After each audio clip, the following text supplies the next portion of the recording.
Soy Sebastián López y me encuentro demasiado emocionado y honrado por dos motivos. El primero de ellos es porque Revista Purgante me dio la oportunidad de estrenar una charla en directo con el invitado especial que en unos momentos presentaré, que forma parte de este ciclo de entrevistas con diferentes periodistas, poetas y figuras de la literatura latinoamericana que han hecho algunos de mis compañeros, en las que hablan de diferentes temas que bien podrían ser actuales, es decir, de relevancia o vertientes del pasado para mezclarse un poco con la realidad contemporánea, con la cotidianidad. El segundo motivo por el cual estoy dichoso es porque hablaremos del séptimo arte y siempre es benéfico, entretenido y enriquecedor compartir ideas y sentires respecto a una película o un movimiento que encapsula vehemencia y calidez narrativa a la hora de plasmar en escrito lo que dichas obras les han despertado desde su interior. Si bien México ha tenido grandes críticos como Efraín Huerta, Francisco Pina, García Riera, Yara Blanco, por supuesto, actualmente hay críticos que parten de sus influencias y consiguen tener un estilo propio. Alonso Díaz de la Vega es crítico de cine para el periódico El Universal y Gato Pardo, cofundador de Butacancha, ha escrito en Excelsior, Milenio Semanal, Frente, Luces de la Ciudad. También encontramos varios de sus ensayos, los dicta Paco Stanley, y también es destacado por sus críticas bien justificadas y con justa razón hacia Christopher Nolan y, por supuesto, a Michel Franco, sobre todo su Nuevo Orden. Con Alonso será nuestra plática de esta noche. Al término de esta conversación, responderemos los comentarios que usted, como audiencia, como espectador, nos va a hacer. Alonso, buenas noches. Es un privilegio y un honor que estés por acá. ¿Cómo estás? No, al contrario, el honor es mío. Muchas gracias, Sebastián, por esa presentación. Y pues estoy un poco preocupado porque hace tiempo que no me veía en una pantalla, entonces me veo gordo. Pero fuera de eso, bien. Vida de pandemia, Alonso. Vida de pandemia, qué horror. Sí, pero no, al contrario, el agradecido soy yo, Revista Purgante, y todas las personas que ahorita nos están viendo. Esta charla será muy interesante y amena, pues un movimiento de vanguardia cinematográfico es el protagonista, que nace justamente de un manifiesto firmado por sangre joven que buscaba un cambio en el cine que en esos momentos dominaba su país. Alonso, quisiera que nos remontemos a los años 60 en Alemania, específicamente en sus inicios, pues creo que para hablar del nuevo cine alemán necesitamos contextualizar lo que el país germano estaba viviendo culturalmente, políticamente e incluso económicamente, pues creo que estos factores influyeron en las películas que se estaban viendo en ese entonces. El cine de la República Federal de Alemania se encontraba en una lamentable situación, pues a pesar de que las condiciones económicas sean positivas, entre comillas, sí se llegaron a producir obras convencionales, ¿no? Estas obras que nacieron del milagro económico alemán, ¿qué características crees que tenían y qué tipo de géneros abordaban o encapsulaban sus narrativas? ¿Eran melodramas, comedias, documentales? Adelante, Alonso. Bueno, en general lo que había en la época anterior a lo que se conoce como primero el joven cine alemán y más adelante el nuevo cine alemán, pues son películas que aspiran a capturar a la audiencia popular, justamente melodramas, películas de guerra, algunos clásicos como por ejemplo El Puente de Bernard Vicki, coproducciones con Estados Unidos. Hay que entender que el contexto en el que aparece el manifiesto de Oberhausen es uno particularmente complicado para el cine, porque a pesar de que justamente en la República Federal Alemana estaba dándose lo que se recuerda como el milagro económico, la industria cinematográfica no le estaba pasando tan bien, porque desde cuando termina la guerra, lo que hacen los estadounidenses es que buscan imponer su cinematografía en Alemania. Sí tratan de ayudar a los alemanes a recuperar su industria cinematográfica, sin embargo, de manera muy marginal y metiéndoles una serie de normativas que impedían, por ejemplo, la producción de cine a partir de gente asociada con el nazismo, y desafortunadamente toda su gente estaba asociada con el nazismo. Eventualmente muchos de los directores que volvieron a hacer películas durante los años 40 y 50, pues eran gente que había trabajado con la UFA, que era la gran productora alemana, la gran productora nazi, de hecho, era la compañía que tenía el monopolio de la industria cinematográfica. Entonces, de hecho, para los años 60, lo que hacen los alemanes es que segmentan UFA, destruyen la empresa porque creen en producir un ambiente de libre competencia entre productores pequeños, pero no sirve. De hecho, hay varias medidas que se toman a lo largo de los años 50 para tratar de impulsar una industria del cine alemán, del cine alemán occidental, digamos, porque del lado oriental se está produciendo bajo los modelos soviéticos, modelos estatistas, el de la DEFA, que es la gran, que por cierto, hay una retrospectiva de la DEFA en estos días en el Instituto Goethe, entonces vale la pena ver esas películas que la verdad es que son muy poco conocidas. Yo honestamente no las conozco, he visto muy poco de la DEFA, por ahí algunas películas de aventuras y cosas por el estilo. Pero bueno, en el modelo de Alemania Occidental lo que se busca es producir una industria cinematográfica fuerte que pueda volver a tener el lugar en el mundo que llegó a tener, por ejemplo, durante los años 20, que fue una de las industrias más importantes no solo de Europa, sino de toda la Tierra. Entonces, se empiezan a crear mecanismos de financiamiento desde el Estado, pero se afianzan hasta después de 1962, cuando viene justamente el manifiesto de Oberhausen, que es un manifiesto firmado por un grupo de cineastas jóvenes en Alemania, gente como Peter Schamoni, como Alexander Kluge, Edgar Reitz, y que es también, hay que decirlo, un manifiesto que se ha mistificado mucho, se ha romantizado mucho, porque se asume que todos los firmantes son las grandes figuras de lo que sería el nuevo cine alemán, y no es así. De hecho, de todos los firmantes, los únicos que tienen carreras significativas pues son Kluge y Reitz, ¿no?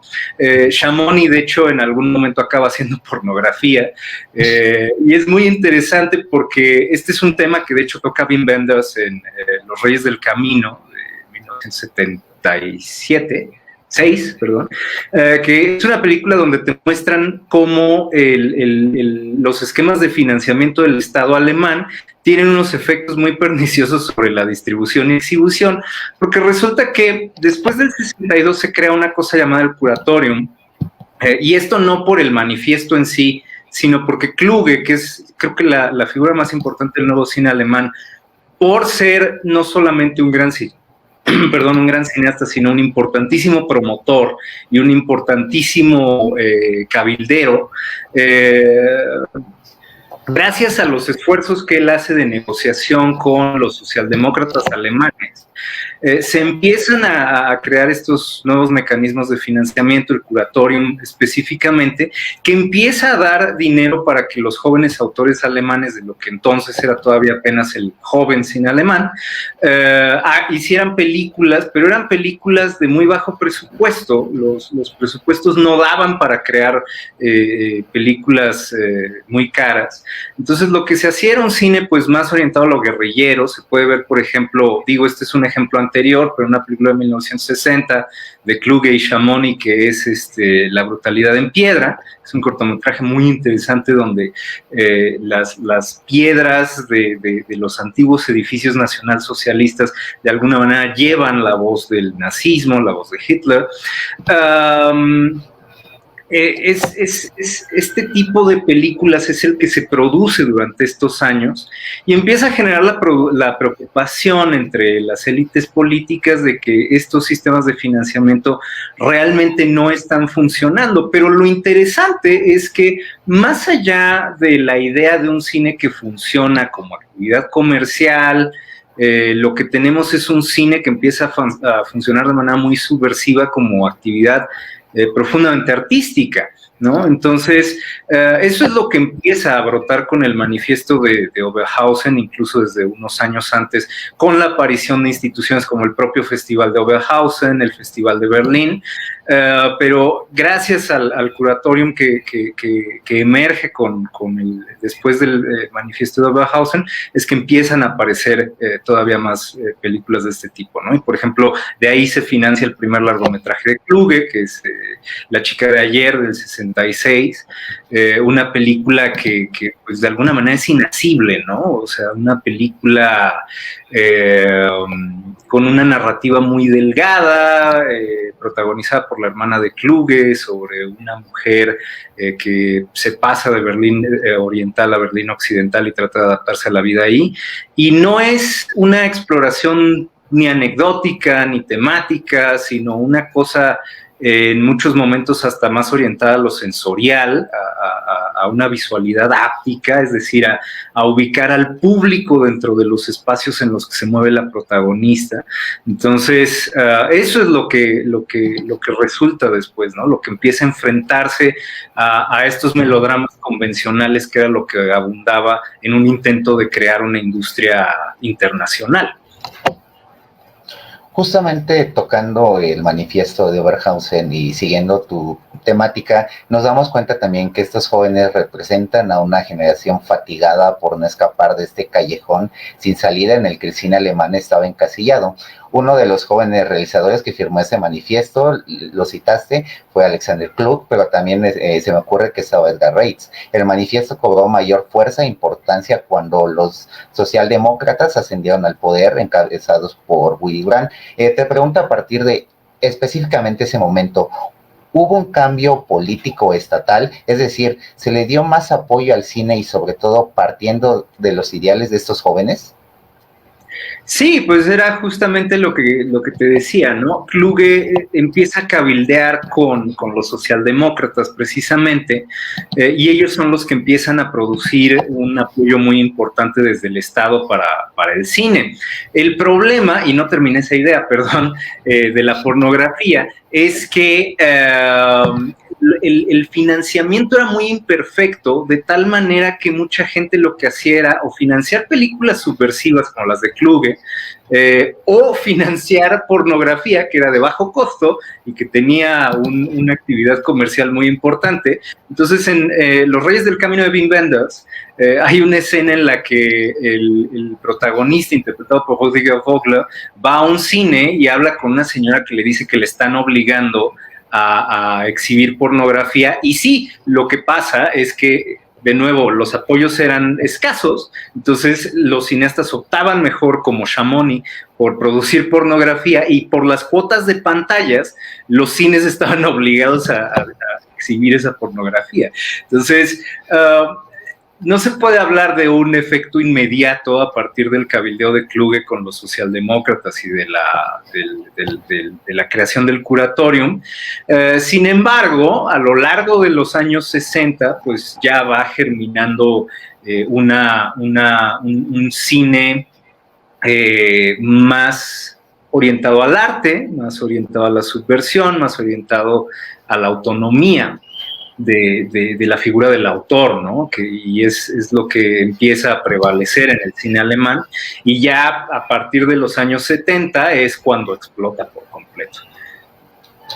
Y justamente comentabas también este apartado de estos jóvenes realizadores y también del cine pornográfico que se manifestaron en contra de ese cine porque los fenómenos que se estaban viviendo a base de eso eran totalmente perjudiciales. Yo recuerdo haber leído que las salas de cine comenzaron a vaciarse, las personas estaban desorientadas en la cultura cinematográfica, o mejor dicho, en la industria cinematográfica en sí. No existían jóvenes directores porque a las nuevas generaciones en ese momento no se les había dado nunca una oportunidad, pero sí existía un potencial, ¿no? Sobre todo en los estudiantes dispuestos a hacer sus propias películas. Sin embargo, las productoras no los apoyaban y preferían darle apoyo a películas que por sí mismas llegan malas en técnica, narrativa, impacto. Lo resaltabas muy bien. ¿Crees que esta falta de oportunidades en el cine alemán juvenil, por decirlo de alguna manera, se deba por la misma falta de libertad a la hora de contar una historia? Se me ocurre que en ese momento el cine alemán tenía que regirse por ciertos estándares, por ejemplo estaba el cine propaganda, también el cine expresionista, y también estaba un cine que romantizaba mucho las tragedias de ese momento para que la sociedad olvidara lo que el muro de Berlín, lo que su derrota de la Segunda Guerra Mundial les había provocado, ¿no? Perdón, me perdí un poco. O sea, ¿cuál es el choque, digamos, entre el choque era de que en Alemania se estaba haciendo un cine que tenía que cubrir ciertos estándares y por eso a los jóvenes que querían hacer un nuevo tipo de narrativa no se les daba apoyo o no se les daba difusión. ¿Crees que por esta misma falta de libertad e incluso censura, podría llamarlo, se les restringía a estos jóvenes?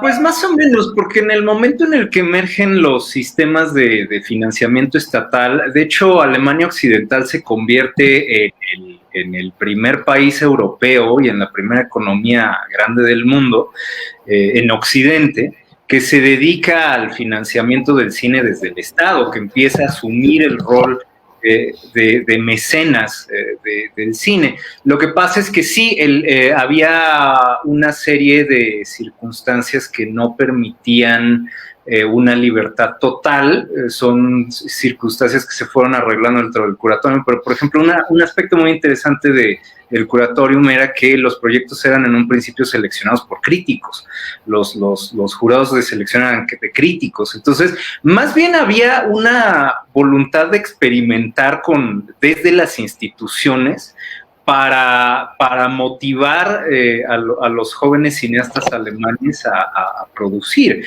El problema es que estas películas no logran encontrar un público. O sea, y esto es algo que acusan mucho los diarios de derecha en aquel entonces y que años después incluso los académicos de izquierda también consideran una especie de aburguesamiento porque se produce un cine de vanguardia que no tiene ningún impacto ni social ni estético, ni político. Entonces, realmente lo que pasó inmediatamente después de Oberhausen fue que se producen estas películas que son muy interesantes, muy subversivas. Kluge es en particular la figura que más se salva de todo eso, pero son películas que al mismo tiempo les cuesta mucho trabajo encontrar un lugar dentro del espacio social, digamos, ¿no? Dentro de las audiencias. Entonces, es por eso que más adelante vendrán los cineastas más fuertes, digamos, de lo que ya se conocería como el nuevo cine alemán, gente como Schlondorf, gente como Wenders, Fassbinder, etcétera, que además eran la primera generación que venía de las escuelas de cine, porque es otro logro importantísimo del cabildeo de Kluge.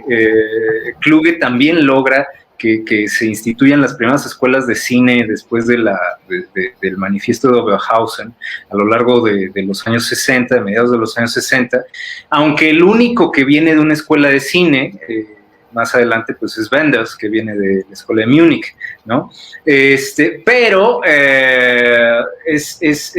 sea, el logro principal de esos primeros pasos de esa primera generación, porque en realidad podríamos decir que son dos generaciones las que son pioneras en todo este asunto, es el institucionalizar el apoyo al cine, ¿no? Y eso es lo que con el tiempo más bien va beneficiando la existencia hasta de un cine feminista, porque la televisión se convierte en el principal cliente de muchos de los cineastas más subversivos.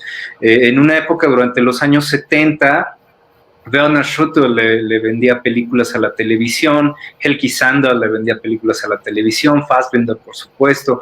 Entonces, a pesar de las fallas que tenía el sistema de financiamiento del Estado alemán, de la República Federal Alemana, más bien fue eso lo que impulsó a estas, sobre todo a la segunda generación de cineastas alemanes de aquel entonces.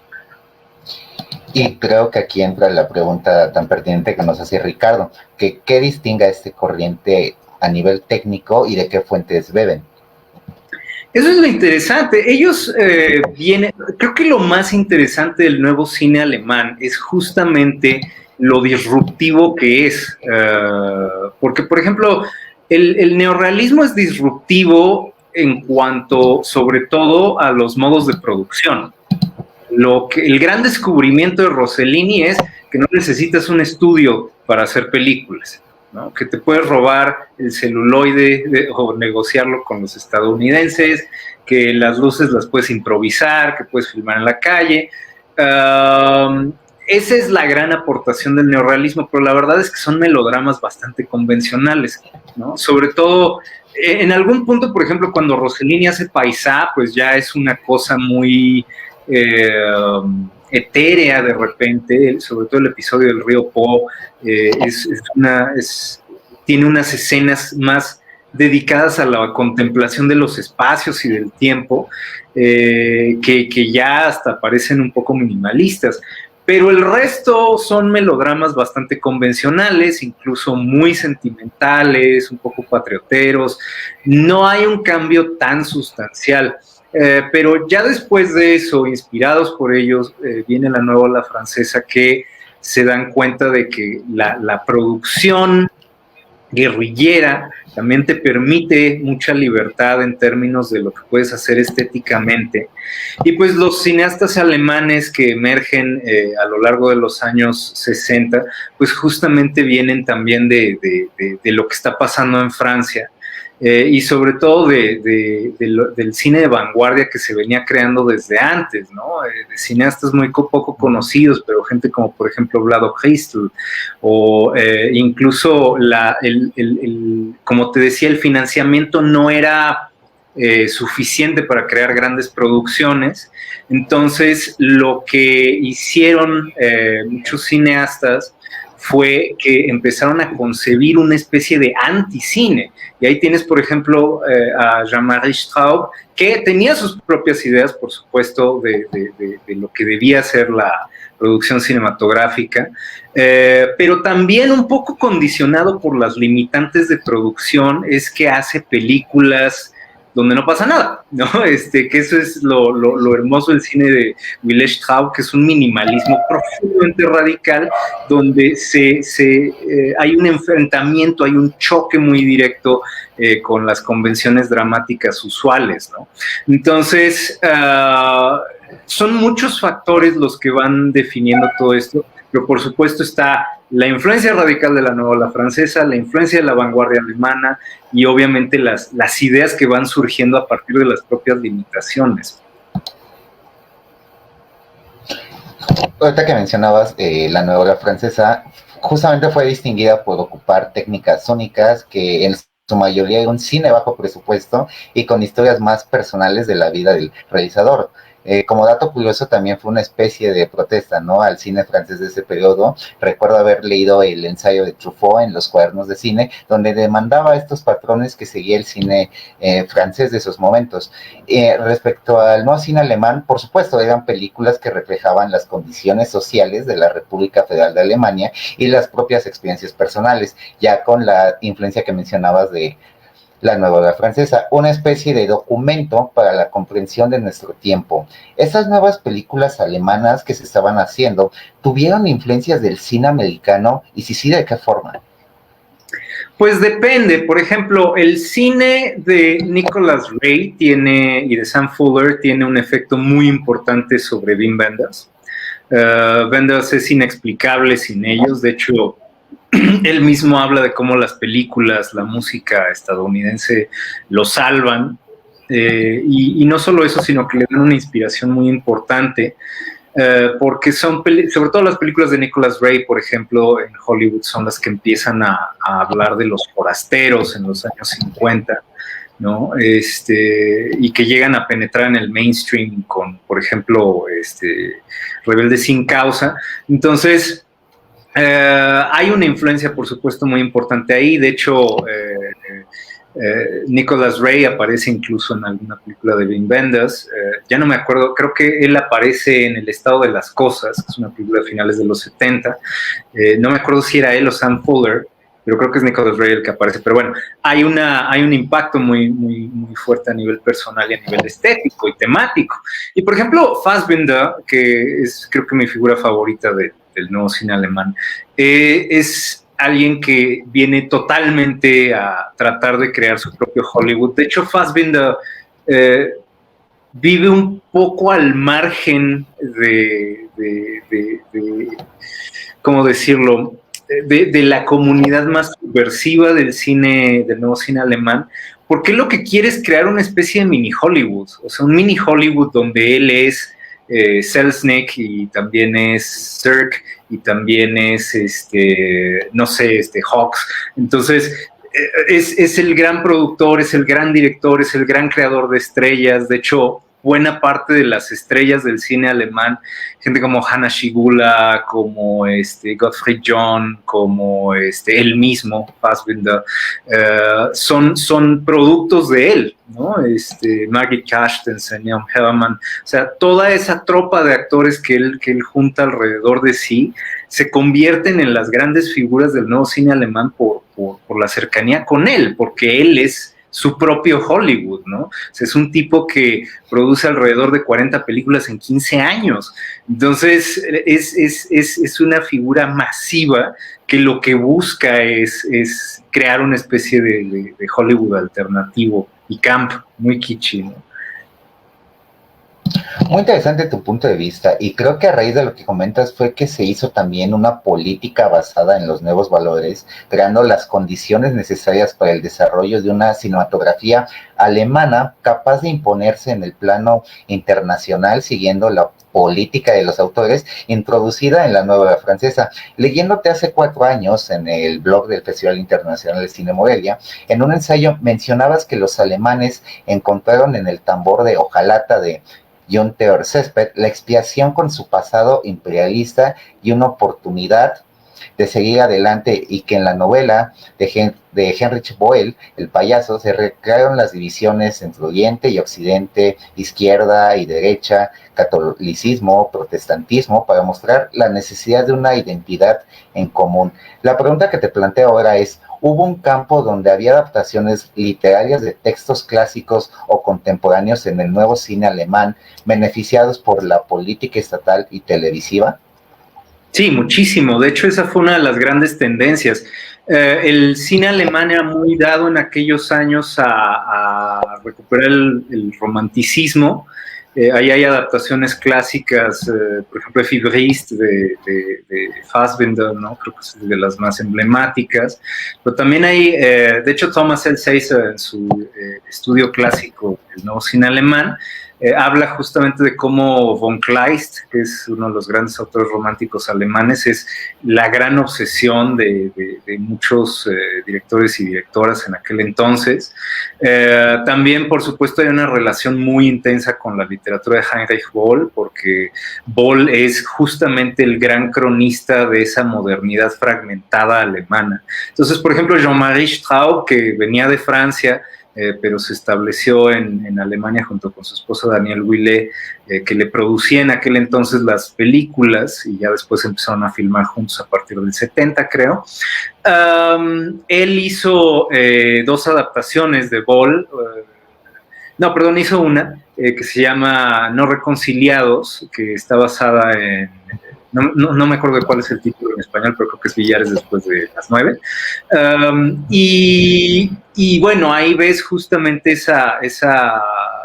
el significado de la literatura para no solamente para los cineastas, sino también para los productores, que muchas veces exigían esas adaptaciones, justamente en un intento de contribuir a un diálogo en la sociedad, ¿no? Entonces está, por supuesto, muy involucrado Böll, que por cierto también se hace una adaptación de El honor perdido de Katharina Blum, esa la hacen Volker Schlondorf y Margarete von Trotta. También hay una figura que me parece importantísima de la literatura austríaca alemana, que es Peter Handke, que de hecho participa como guionista en varias películas de Wim Wenders. Él le da... de hecho, Wenders adapta la ansiedad del portero antes de la patada, y más adelante Handke escribe con él Alicia en las ciudades, Los Reyes del Camino, El movimiento equivocado también. De hecho, esa trilogía es lo que se conoce como la trilogía de la carretera. Entonces son películas que tienen la participación directa de Handke, y Handke en algún momento adapta su propia novela, que es La mujer zurda, él dirige también, entonces hay una relación muy, muy intensa con la literatura, tanto romántica como contemporánea. Justamente hablando de las adaptaciones literarias, se me viene a la mente, lo mencionabas, Volker Slondor, que El joven Torles es considerada una de las primeras películas en destacar localmente como internacionalmente en 1966. En esta película podemos ver discursos políticos como el nazismo y las torturas que implicaban, ¿no? ¿Consideras que incluso la televisión fue coproductora de varias de estas historias? Se me ocurre también el enigma de Kaspar Hauser, de Werner Herzog, donde la televisión le dio un apoyo para que fuera reconocida internacionalmente. Si no hubiera sido por la televisión, quizás sí hubiera tenido el mismo, bueno, no el mismo, pero sí un reconocimiento, pero no tan elevado con el apoyo de esta televisión. También la otra pregunta que te planteo, ¿qué papel jugó la televisión de esos años más allá del apoyo de difusión para las producciones del nuevo cine alemán? ¿Estaríamos hablando de un régimen proteccionista basado en la financiación estatal y sobre todo televisión? Sí, totalmente. Como te decía antes, la televisión fue fundamental porque era un espacio que les daba mucha libertad y era un gran cliente para los cineastas del nuevo cine alemán. Justamente ahí está el ejemplo de Kaspar Hauser, ahí están las películas más ambiciosas de Fassbinder. Simplemente Berlin Alexanderplatz, otra adaptación literaria, por cierto, de Alfred Doblin, pues es una película de 15 horas que produce la televisión y que la transmiten en capítulos, pero pues realmente es una película de 15 horas, ¿no? Heimat de Edgar Reitz, que es su obra más importante, pues es también una serie de televisión. Las feministas, muchas de las películas que produjeron se las vendieron a la televisión. Y es que lo que pasa en Alemania es que la televisión, no sé si sea distinto ahora, pero en aquellos años estaba completamente bajo el control del Estado. Es decir, no es como aquí que hay concesiones y pues es empresa privada, sino que allá es una institución completamente pública. Entonces se consideraba que la televisión tenía un rol muy importante en el apoyo a las artes y a la vanguardia. Entonces incluso había espacios para cine de vanguardia. O sea, y le compraban a gente como Werner Schutter, que Werner Schutter no es de las figuras más recordadas del nuevo cine alemán, pero es una de las figuras más interesantes, quizá la más brillante de todas.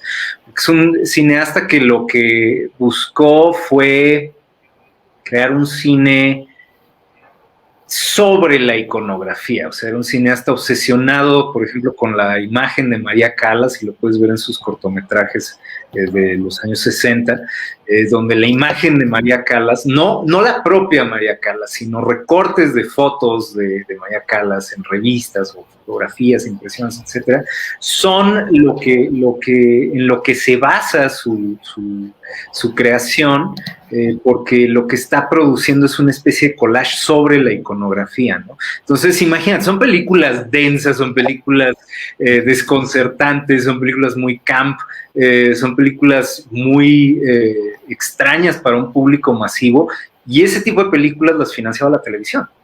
Y las películas, por ejemplo, de Helge Sander, de Helma Sanders Brahms, de Ulrike Oettinger, son películas que también son bastante hostiles con el espectador porque parten de la negación del placer narrativo, bajo la influencia de las feministas británicas, y entonces lo que quieren es subvertir por completo las tradiciones, la forma convencional de contar cosas a través de películas, y esas películas son las que encuentran un lugar en la televisión. O sea, es una época extrañísima e insólita, y eso es lo que más me emociona del nuevo cine alemán, que de repente, o sea, no solo era que hubiera películas tan extrañas, sino que las había de manera bastante diseminada, y no solo las había por montones, no solo había mucho volumen, sino que además se podían ver, o sea, se podían ver en la televisión, se podían ver en los cines, y ninguna fue un éxito, ¿no? Ese es lo triste, el público nunca las aceptó del todo. Pero a pesar de ello las hubo y existió ese periodo, sobre todo en los años 70, principios de los 80, y creo que eso es lo milagroso, ¿no? Entonces, todo este involucramiento de la televisión de verdad es nada menos que milagroso. Y creo que aquí encaja muy bien la pregunta de Armando Navarro, ¿cuáles serían las películas más representativas del nuevo cine alemán?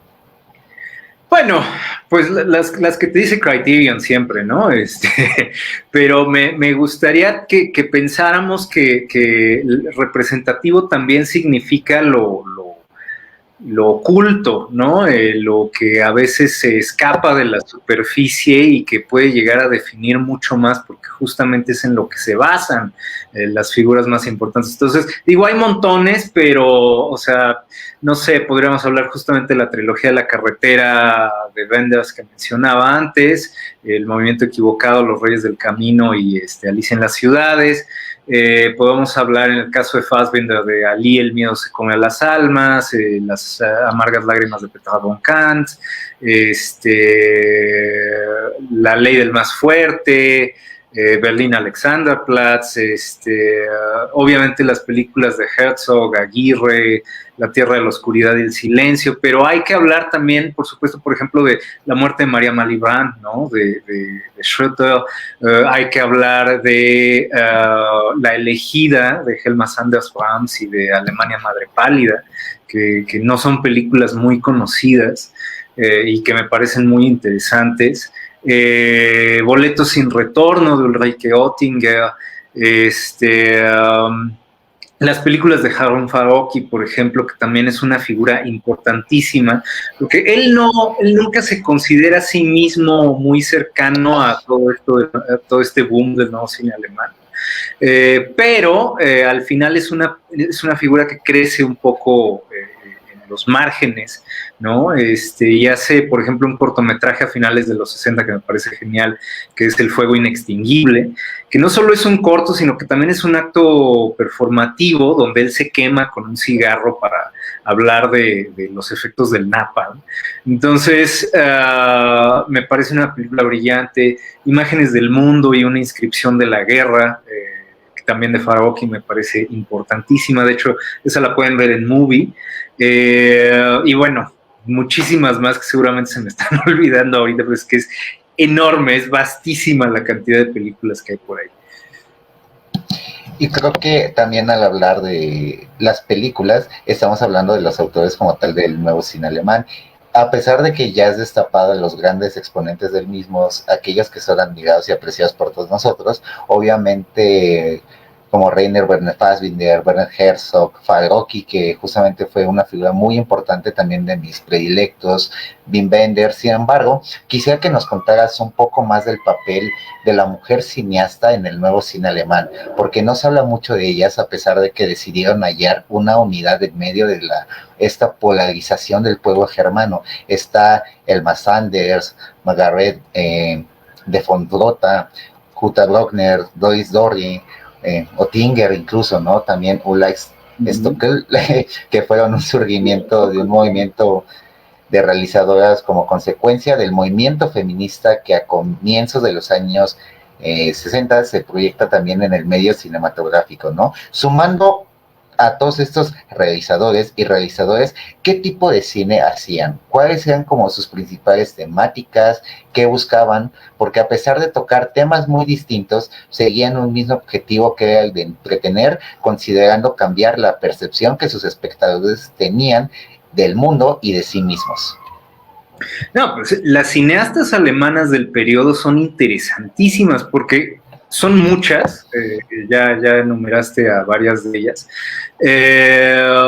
Son aparte, creo que muy brillantes, o sea, para mí en particular la figura de Helgi Sander es súper interesante, porque Sander es una feminista radical que produce algunos ensayos muy controversiales en una revista que funda ella, que se llama Frauen und Film, y que produce una serie de cortometrajes y largometrajes que tienen como tema la identidad femenina. Por ejemplo, tiene una película que me parece maravillosa, que es el factor subjetivo, que es del 81, creo, y es una película donde es una especie de respuesta a La Chinoise de Godard, porque en La Chinoise lo que ves es una comuna de estudiantes burgueses tratando de hacerse pasar por revolucionarios, y Godard es muy ambivalente en cuanto a estos personajes, porque pues por un lado se burla de ellos, por otro de repente los respeta. Entonces es muy interesante.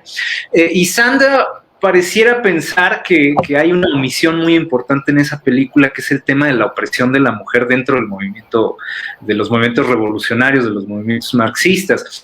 Entonces, en esa película ves de manera muy fragmentaria, casi como si fuera un documental, las circunstancias por las que pasan las mujeres, no solamente al ser ninguneadas por la élite intelectual de izquierda alemana, sino también por ejemplo, al tener hijos y vivir en una comuna, los sacrificios que se tienen que hacer. O sea, es una figura interesantísima. Tiene por ahí un cortometraje que, por cierto, se puede ver en Movie, que tiene un nombre larguísimo que la verdad no recuerdo, pero es algo así como de los cuadernos de un guardia de seguridad, bla.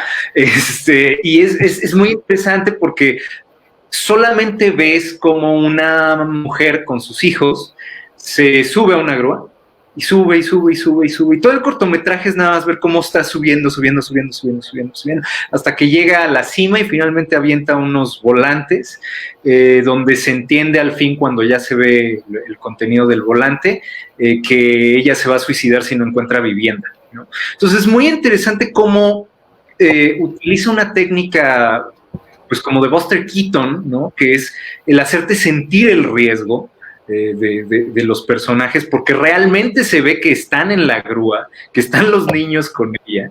El sentir el peligro como espectador de que el elenco esté en las alturas, te hace empatizar con su causa a un nivel político, ¿no? Entonces, me parece absolutamente fascinante el trabajo de Sandow, que además también juega mucho con la idea de la identidad a través de la reflexividad. Ella, protagoniza algunas de sus películas por este tema. Entonces, creo que ella es fascinante. Luego está Helma Sanders-Brahms, que para ella el tema principal es el dolor del cuerpo femenino.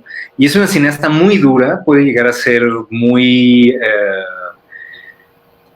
puede ser una experiencia muy cruel, porque está muy basada en el dolor y en que uno sienta el dolor de los personajes, pero es una imaginería muy, muy impresionante. Por ejemplo, en La Elegida o en Alemania Madre Pálida, que son películas donde ves cómo la historia y la sociedad alemanas tienen un efecto directo sobre el cuerpo de las mujeres, ¿no? Y bueno, se me ocurre también Ulrike Oettinger, que es hermética y extraña, y tiene generalmente estos diseños de vestuario y de producción muy oníricos, y pareciera sugerir ciertos significados, ciertas alusiones mitográficas, pero que no se resuelven nunca. Entonces, ese hermetismo es un poco una forma muy política de jugar con la idea de significado, de sentido, ¿no? Yo como autora me voy a adueñar del significado de la película y no te lo voy a revelar, ¿no? Entonces, es muy interesante la forma en que trabajan todas estas cineastas, porque siempre hay una conciencia profundamente feminista que define la estética de las obras y que las hace profundamente originales, profundamente subversivas. Y bueno, eso es hablar nada más en términos de lo que hacen como cineastas, porque también, como te decía, hacen la revista de Frauenfilm, hacen ensayos polémicos, se introducen en el tejido social, incluso forman un sindicato de mujeres cineastas. O sea, hay un nivel de participación de parte no solo de ella, sino de todos los involucrados en el cine alemán de aquellos años, que es muy, muy impresionante. Y creo que tiene mucho que ver con el hecho de que son gente muy politizada. O sea, la mayoría de los y las cineastas de Alemania en aquel entonces tienen una fuerte inclinación a la izquierda, las mujeres por lo general a la izquierda feminista además. Entonces hay un tema que va más allá de la mera creación cinematográfica, ¿no? Son agentes políticos muy importantes también. Sí, completamente. Me parece que abordar a cada realizadora de las que acabas de mencionar es un trabajo totalmente extenso, al menos en cuanto a sus producciones. Ellas tenían una visión crítica de la Alemania contemporánea, utilizaban el marco histórico reciente para componer historias particulares que actuaran como alegorías de la situación general del país, y estos temas críticos los escondían muy bien, ¿no? Me recuerda mucho a lo que decía una cineasta francesa, que el futuro del cine está en las sensaciones. El reciente pasado histórico también es abordado también por una generación nacida durante el periodo nazi o a fines de la guerra. Surge en muchas la inquietud por interrogarse por ese pasado y dejar de considerar al nazismo como un tema tabú. También en los años, en esos años, el cine de la República Federal Alemania tiene éxito y cuenta nuevamente con el reconocimiento internacional. Paradójicamente, las películas de Fassbinder, Herzog, Wenders, Slaughter llaman la atención casi más en el exterior que en su propio país. ¿Por qué crees que se dio este fenómeno, tanto del realizador como del realizador en sí? Bueno, es que ahí hay muchos temas muy interesantes. El primero es, ¿existió realmente tal cosa como el nuevo cine alemán? Y no, es un invento de los críticos. O sea, no era un grupo como tal, eran cineastas que en algún momento se empezaron a agrupar, a asociar, ya sea las mujeres con su sindicato de trabajadoras cinematográficas, o algunos otros autores como Herzog, Wenders, Fassbinder, con un colectivo que se llamó Filmverlag der Autoren, que de hecho es el que produce Alemania en el otoño, que es una película colectiva justamente sobre el peso de la historia en la Alemania occidental de los años 70.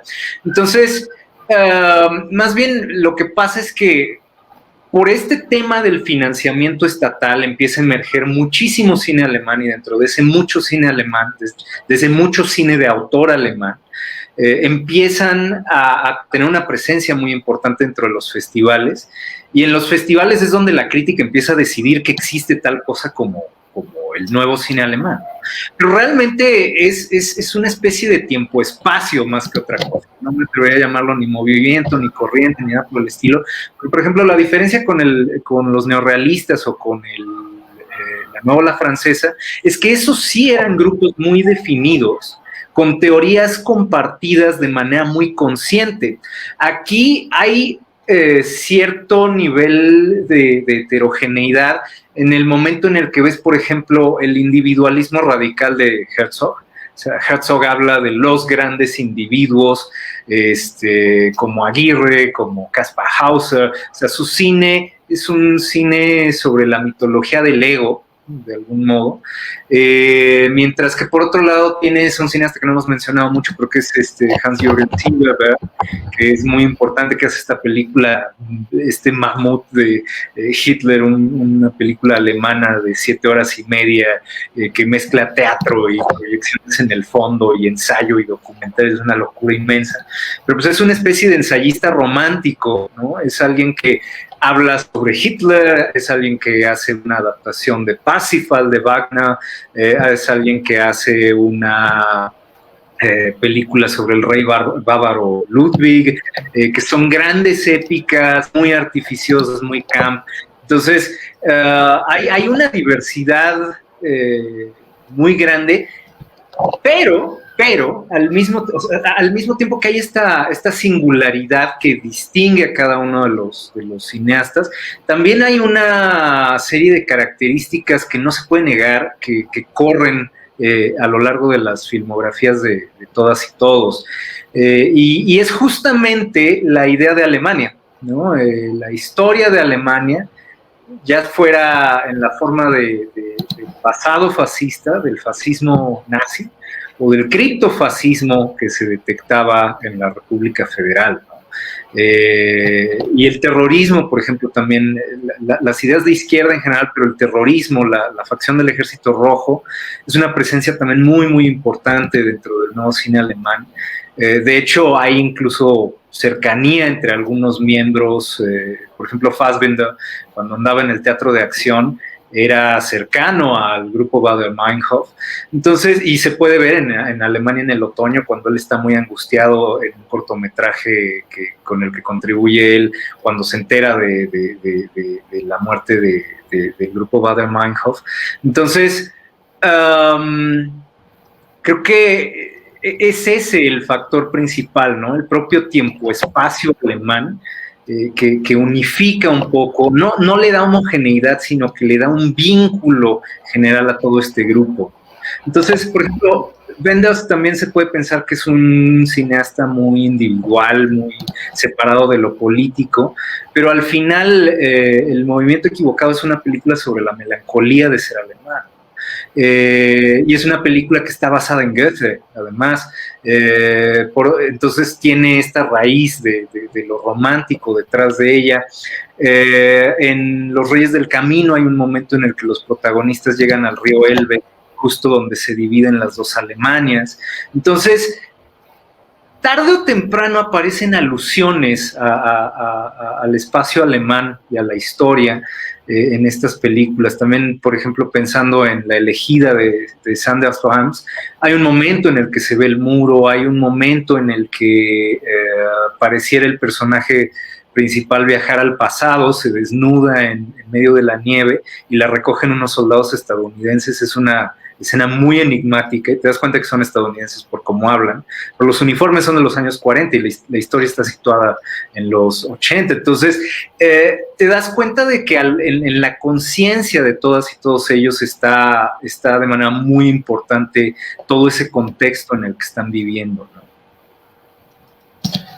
Justamente, ahorita que mencionaste Bender, creo yo que estuvo más interesado en recrear la lucha alemana por la identidad, a diferencia de Herzog, que hizo su contribución dejando a Alemania para enfrentarse con el mundo natural y explorar la mentalidad megalómana que había guiado a su nación al desastre. Las más grandes tragedias de Herzog tienen una resonancia incluso mitológica. Lo puedo ver en Tristan y Isolda del compositor Richard Wagner. E incluso llegando a este apartado, Diana nos pregunta, ¿consideras que las cineastas alemanas van un paso adelante que las cineastas de otros países? Híjole, no sé, no me atrevería a hacer una comparación, ¿no? Porque al final, ¿adelante en qué sentido? Porque al final, estas cineastas feministas que emergen en los 70, 80 vienen después de Ackerman y de Bardin, por ejemplo, ¿no? O de Marie Menken, de muchas figuras de la vanguardia, que es donde tradicionalmente han tenido un mejor lugar las mujeres, ¿no? Entonces, no, simplemente creo que lo que les da una identidad muy peculiar es el hecho de que se agrupan dentro de ese contexto espacio-temporal bajo una idea definitivamente feminista, profundamente politizada, y a partir de eso hacen cine, ¿no? Pero no diría que son, o sea, no diría que no es algo insólito esto del mundo, ¿no? Eso después. Lo que tiene de particular es, digamos, la conciencia y la organización y la multitud, ¿no?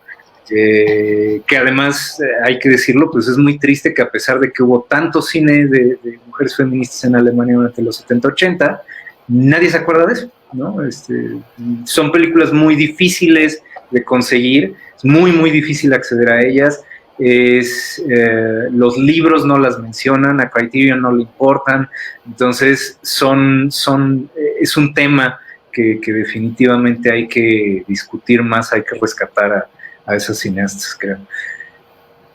Sí, completamente un tema complejo y mencionas, rescatar también su vitalidad. Pregunta Ricardo, ¿existía una voluntad gremial? Es decir, ¿los directores se reconocían como parte de un movimiento de ruptura? Sí, en cierta medida, ¿no? Al final, al existir esta conciencia de que se quería producir un cine nacional de autor desde las instituciones, pues obviamente los cineastas se abocan un poco a eso, con esa idea en mente. Al final, de algún modo, por ejemplo, la filmografía de Fassbinder es una historiografía de lo alemán, o sea, es una filmografía que abarca los años 20, 30, 40, 50, 60. Entonces, hay una especie de cohesión en muchos sentidos dentro de las filmografías específicas y a lo largo de ellas, que creo que es más inconsciente, o sea, de nuevo, creo que es algo más definido por el contexto, pero sí, definitivamente creo que había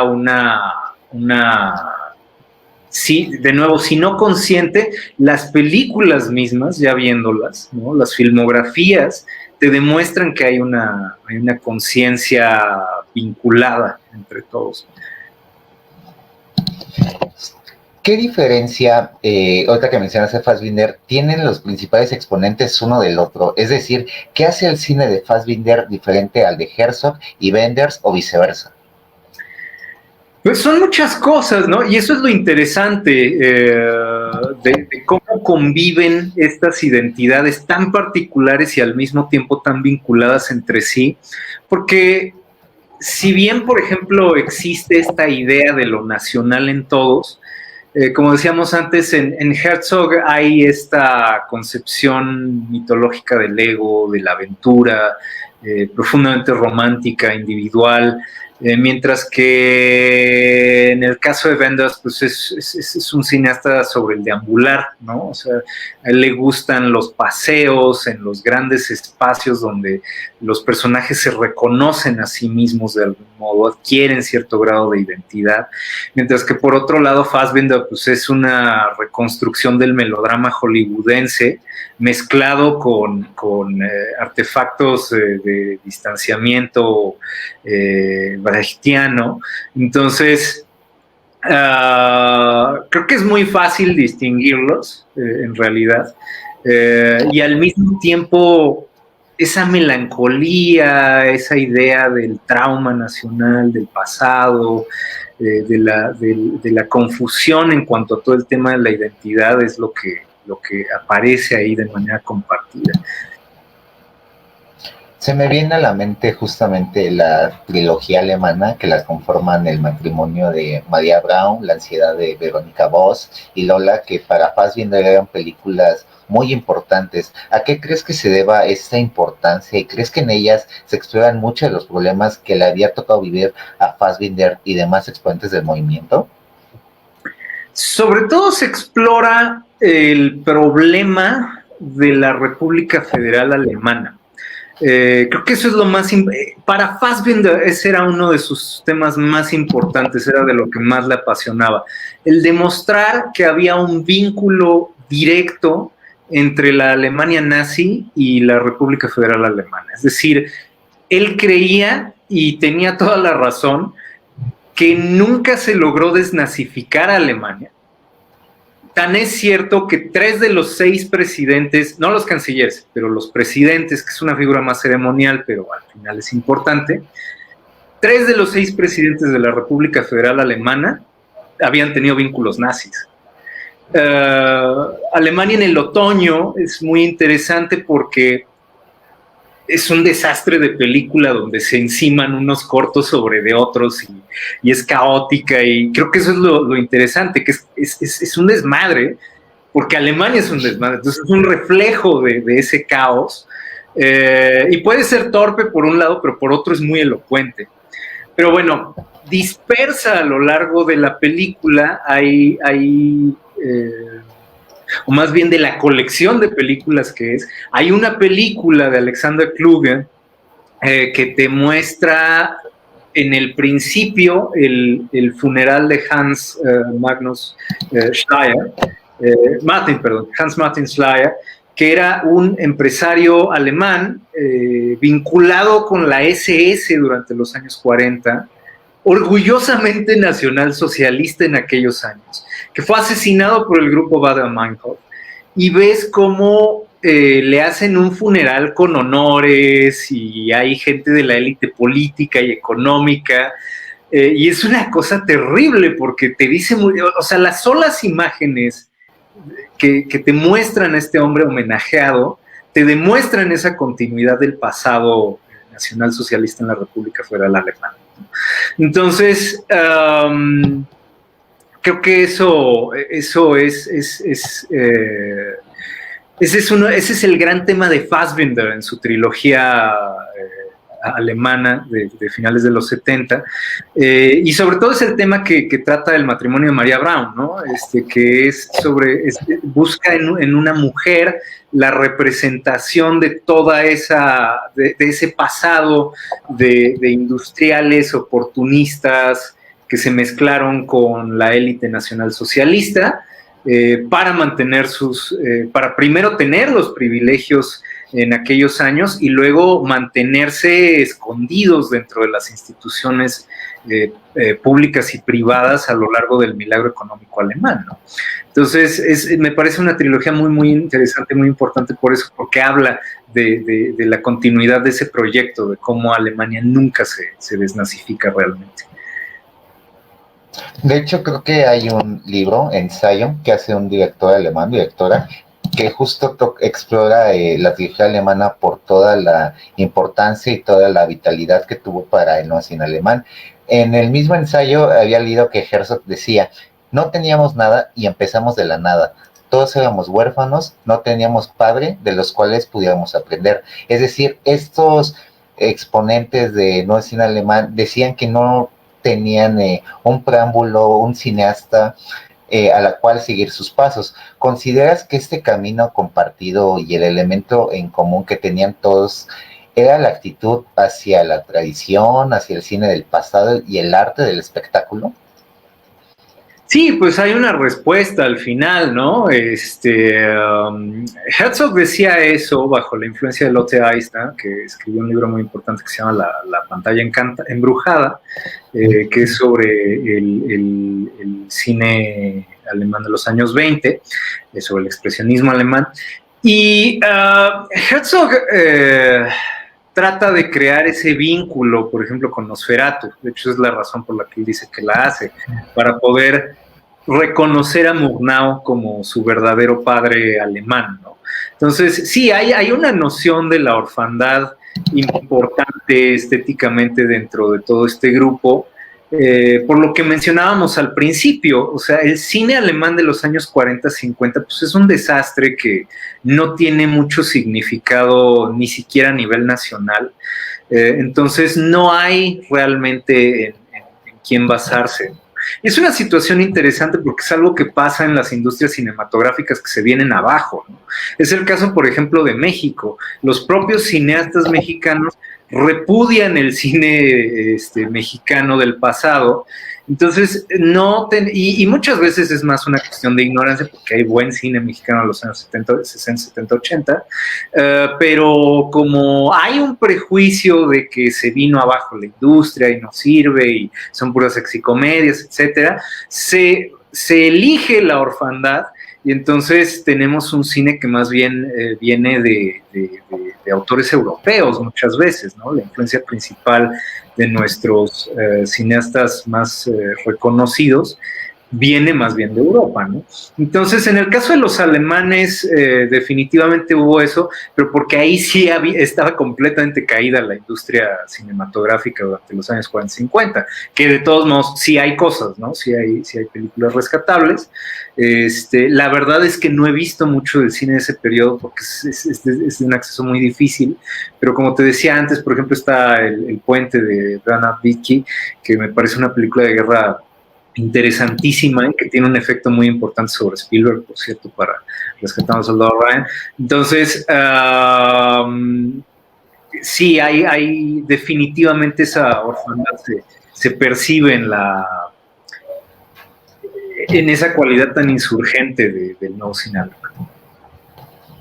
Justo al intentar explorar el mundo más allá de las fronteras alemanas, en realidad estos alemanes están regresando a su patria, incapaces de abandonar su historia y sus tradiciones.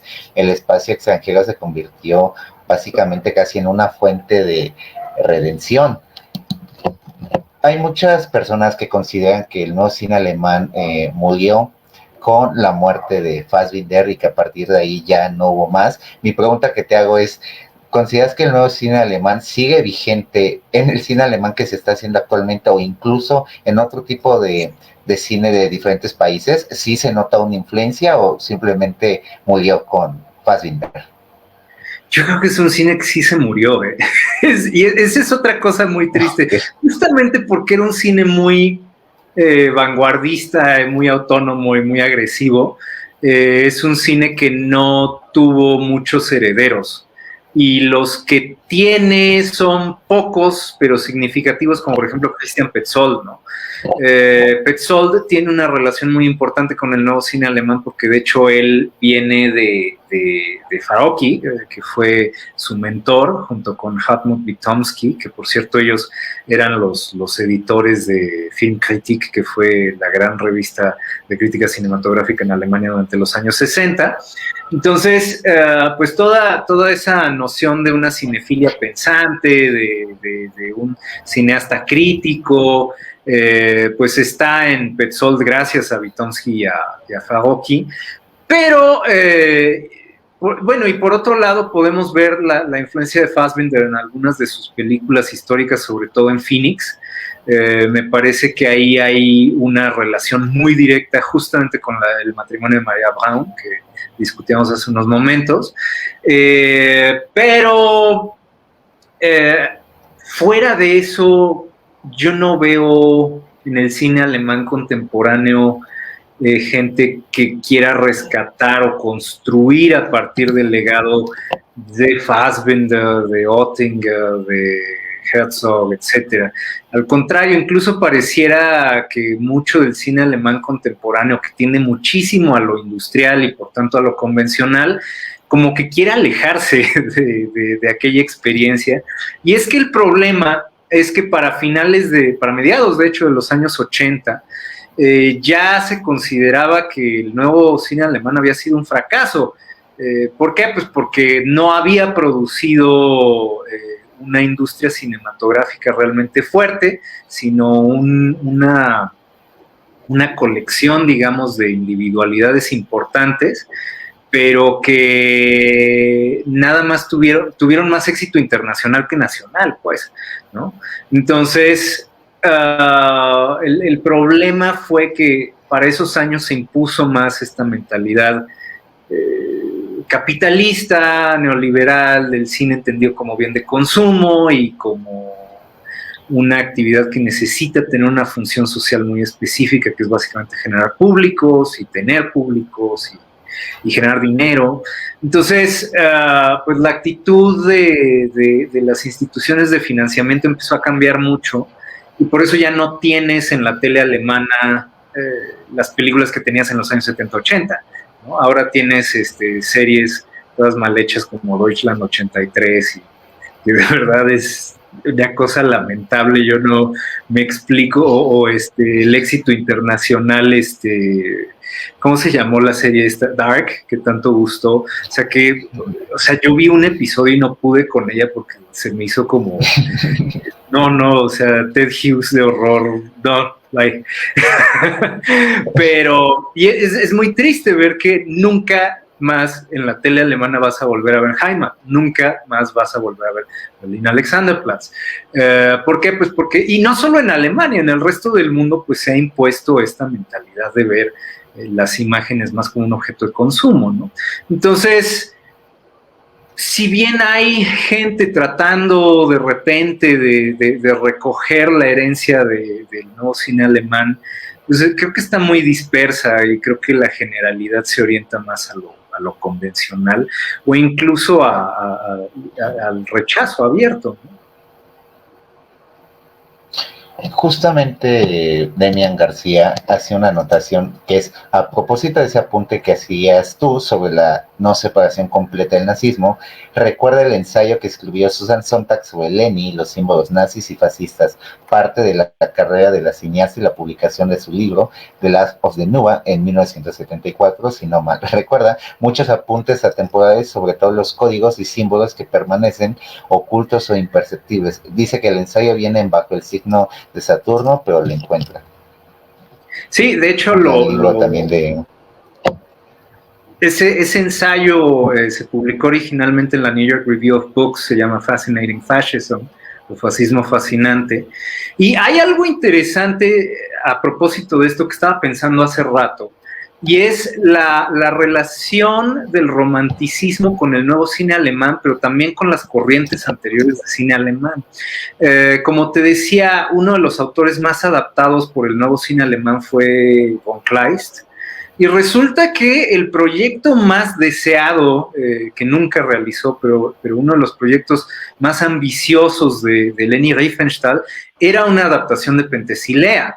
De hecho, Joseph Goebbels le construyó un estudio, aparentemente, a Leni Riefenstahl, muy cerca de una casa que ella tenía, donde iba a filmar Penthesilea. Y después hubo una adaptación, no me acuerdo quién la hizo, perdón, pero durante el nuevo cine alemán hubo una adaptación de Penthesilea. Entonces, ahí hay también una idea interesante, porque hasta que, de hecho yo creo que Sontag se equivoca en muchísimas cosas en su ensayo, para empezar en creer que realmente existe una estética fascista, y esto es algo que incluso le debate Robert O. Paxton en su libro La anatomía del fascismo, porque Sontag realmente cree que Leni Riefenstahl era una nazi a nivel estético, es decir, que era una mujer que llevó el pensamiento político de los nazis a la realización cinematográfica. La verdad es que yo no lo creo. Leni Riefenstahl no era una persona intelectual. Leni Riefenstahl era más bien una persona muy emocional, y por lo tanto una persona muy impactada por las tradiciones alemanas, ¿no? Sobre todo la gran tradición de romanticismo alemán, que se ve en las películas en donde ella se convirtió en una estrella del cine, que son las películas que hizo con Arnold Fanck. Son lo que se llamaban películas de montaña, y eran películas donde lo principal era mostrar las nubes, la neblina, las montañas, los riachuelos. Todas estas imágenes son muy típicas dentro de la iconografía alemana, tanto en su cine como en su pintura. Y está, por ejemplo, Caspar David Friedrich, con esta pintura clásica de el paseante viendo frente a un mar de niebla.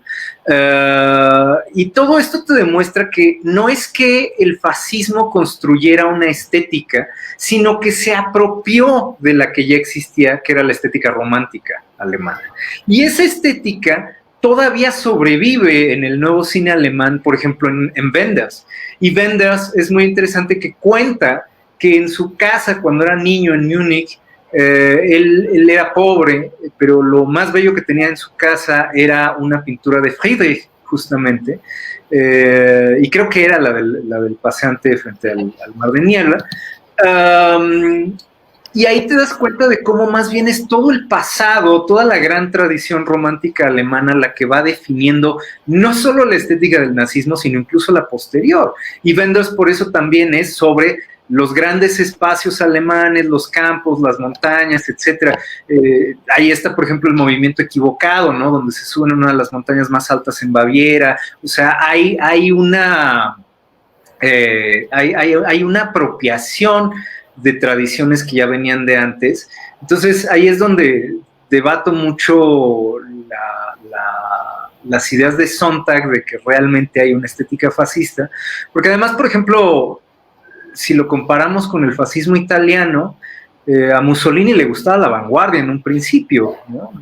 Mussolini de hecho era cercano a los futuristas. Entonces creo que ese texto es muy debatible y además tiene unos errores gravísimos, inventa cosas. Tengan cuidado con ese ensayo. Otra que mencionaste de Mussolini también me vino a la mente mucho el cine de Pasolini, ¿no? Incluso que también intentaba hacer, no sé si llamarlo de vanguardia, pero sí una crítica al fascismo italiano. Creo que personalmente si algo hemos aprendido de estas películas que a lo largo de esta conversación hablamos, es que esta enseñanza obviamente puede estar totalmente equivocado y me pueden fusilar, es que los alemanes no podían salir del pasado hasta no tener más opción que madurar y cuidar de las generaciones del porvenir. Alonso, para finalizar, y me gustaría, y siguiendo este planteamiento que te hago, me gustaría saber cuáles consideras que son tus películas predilectas y realizadores o realizadoras de preferencia y por qué. Uy, es que de verdad este grupo del nuevo cine alemán me fascina por todas las implicaciones históricas, políticas que tiene, o sea, entonces hay muchísimo, pero definitivamente mi favorito es un cliché, pero es Fassbinder. Fassbinder me parece un autor extraordinario porque además es alguien que demuestra que puede funcionar en muchos registros muy distintos, desde los más vanguardistas, que son con los que empieza. De hecho, él hasta hace un cortometraje con Jean-Marie Straub, que dirige Straub, que se llama La novia. Ay, no me acuerdo, tiene nombre como de Peter Greenaway. La novia, alguien más y el proxenete, es un corto del 68. Y Fassbinder aparece como parte de ese cortometraje, primero haciendo una obra y luego haciendo un personaje al final. Entonces, es alguien que se puede mover dentro de lo más vanguardista, como eso, o en su primera película, que es El amor es más frío que la muerte, que es muy godardiano, hasta. Y luego recupera, de hecho, esa vena más vanguardista en sus últimas películas, ya de los finales de los 70, principios de los 80.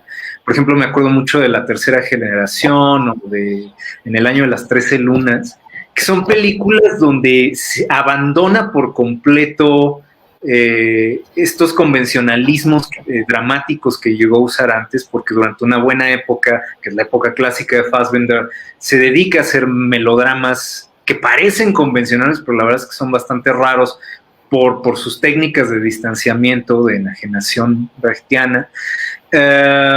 Entonces, él me fascina por eso, ¿no? Por esa vastedad que tiene registros. Wenders me parece también muy importante por esa idea que tiene de la reconciliación con el tiempo y con la identidad a través del espacio. Schotter me parece, ya lo habíamos mencionado antes, interesantísimo por esa manera de pensar a partir de lo iconográfico, ¿no? De crear un cine sobre las imágenes de la feminidad.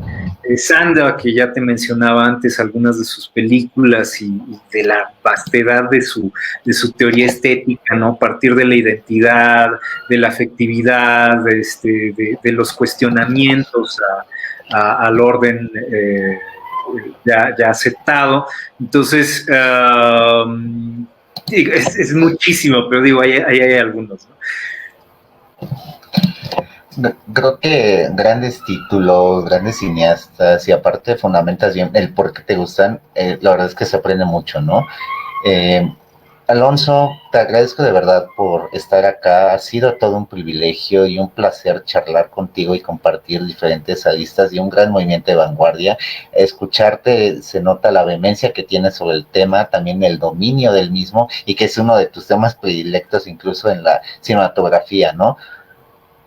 No, es de verdad una cosa que adoro y al contrario, es un gusto, es un privilegio para mí haber podido estar contigo hablando de esto, porque es un tema que no se presta mucho a las coyunturas, ¿no? Entonces me parece muy interesante y muy importante la oportunidad de poder platicar de él. Muchas gracias. No, Alonso, al contrario, gracias a ti. Para finalizar, dice Demian, gracias por esta charla tan brillante y por todos los datos que soltaron por acá. Dani Nicoli dice, muy buena plática. Armando Navarro, aplausos, muy interesante charla. Mayra López, muchas felicidades a ambos. César Gabriel, magníficos. Tania Ochoa Armenta, qué buena charla. Y bueno, Alonso, simplemente agradecerte nuevamente y agradecerle a todas las personas que nos acompañaron y que estén al pendientes de las próximas charlas de mis próximos compañeros. Les deseo a todos que pasen una linda noche, gracias por vernos y estén muy al pendientes de todo el contenido de Purgante. Alonso, igual si puedes decir tus redes sociales, donde te pueden leer. Sí, pues me pueden buscar en Twitter, básicamente es donde estoy más activo, como @díazdelavega1. Ahí estoy todo el día, como algunas de ustedes ya sabrán, y si no, bueno, ahí ando compartiendo memes de vez en cuando. Y pues muchísimas gracias por soportarnos 1:20 hablando de películas que nunca me había visto. No, y como dices, es un tema que casi no se presta a la discusión, más en estos tiempos pandémicos, ¿no? Ya para finalizar, Lili Fuentes, gracias por excelente plática. Muchas gracias a todos. Alonso, ahí nos estamos leyendo y te estaremos leyendo con mucho, y te estaremos leyendo con mucho gusto. Les mando un abrazo, te mando un abrazo. Hasta la próxima.